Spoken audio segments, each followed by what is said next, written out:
सदन कसाई, जो भगवान जगन्नाथ के परम भक्त हुए हैं, और क्योंकि उनका जन्म एक कसाई परिवार में हुआ था तो उनके कुल का काम मांस बेचना था, इसलिए सदन कसाई भी मांस बेचा करते थे। परंतु उनकी भगवान में बहुत प्रीति थी, इसलिए वे मांस तोलते हुए भी भगवान के नाम को गुनगुनाते रहते थे। एक बार एक पंडित वहाँ से गुजर रहे थे तो उन्होंने देखा कि सदन जिस बाट से मांस तोल रहे हैं वो बाट नहीं बल्कि शालिग्राम जी है। पंडित दौड़ते हुए सदन के पास गए और उसे डांटते हुए बोले, तुम ये क्या कर रहे हो? शालिग्राम भगवान से मांस तोल रहे हो? इतने अपवित्र स्थान पर तुमने शालिग्राम भगवान को रखा कैसे? सदन कसाई हाथ जोड़कर पंडित जी को बोले, मुझे नहीं पता था कि ये शालिग्राम भगवान है, मैंने तो इन्हें एक साधारण सा पत्थर समझा, बस इसलिए इनसे मांस तोलता था। पंडित जी बोले, अब ये मुझे दो, मैं इनकी एक पवित्र स्थान पर सेवा करूंगा। सदन कसाई ने तब ये शालिग्राम जी पंडित को दे दिए। पंडित ने शालिग्राम जी को घर ले जाकर गंगा जल से स्नान कराया और उन्हें भोग पवाया। रात में जब पंडित जी सो गए तब भगवान शालिग्राम उनके सपने में आए और बोले कि तुम सदन से मुझे क्यों ले आए? वो बहुत ही सच्चा भक्त है मेरा,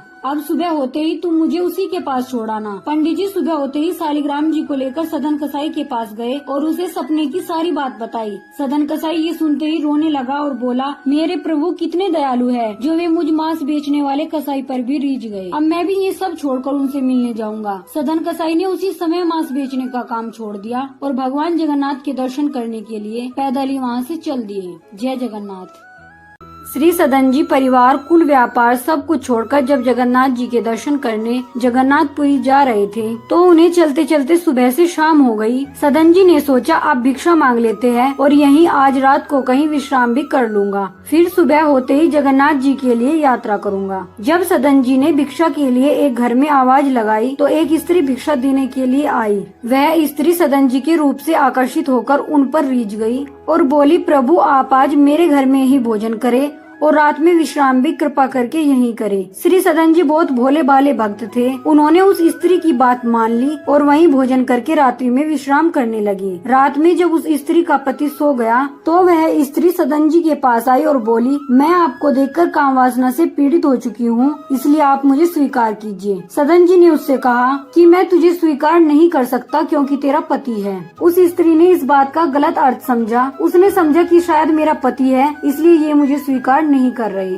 और उसने जाकर सोते हुए अपने पति की हत्या कर दी और वापस आकर सदन जी को बोली, अब मुझे स्वीकार करो, अब मैंने अपने पति को मार दिया। ये सुनते ही सदन जी ने गुस्से में उससे कहा कि तू कितनी नीच है, वैसे ही मैं तुझे स्पर्श नहीं करता, अब तो तुझे देखना भी नहीं। तब उस स्त्री ने सदन जी से कहा कि या तो मुझे स्वीकार करो वरना मैं चिल्लाकर यहाँ गाँव वालों को बुला लूंगी और ये झूठ बोलूंगी कि तुमने मेरे साथ गलत करना चाहा और जब मेरे पति ने तुम्हें रोका तो तुमने उसे मार दिया। सदन जी ने कहा, मैं अपना गला कटवा सकता हूँ पर तुम्हें स्पर्श नहीं करूँगा। तब उस स्त्री ने हल्ला मचाकर गांव को इकट्ठा कर लिया और झूठ बोलकर सारा दोष सदन जी पर लगा दिया। सबने मिलकर सदन जी को बंदी बनाकर बादशाह के सामने खड़ा कर दिया। सदन जी के वहाँ दोनों हाथ काट दिए गए और उन्हें छोड़ दिया गया, परंतु उस पर भी सदन जी की भगवान से आस्था कम नहीं हुई। वे कटे हुए हाथों के साथ ही जगन्नाथ भगवान के मंदिर गए और वहाँ जाते ही भगवान को देखा और रोते हुए बोले कि मेरी इच्छा तो थी कि मैं दोनों हाथ जोड़कर आपको प्रणाम करूं, पर अभी हाथ ही नहीं है तो क्या करूं। और भक्तमाल में ये लिखा है कि सदन जी के इतना बोलते ही उसी समय उनके कटे हाथ से नए हाथ निकल गए थे। जय जगन्नाथ।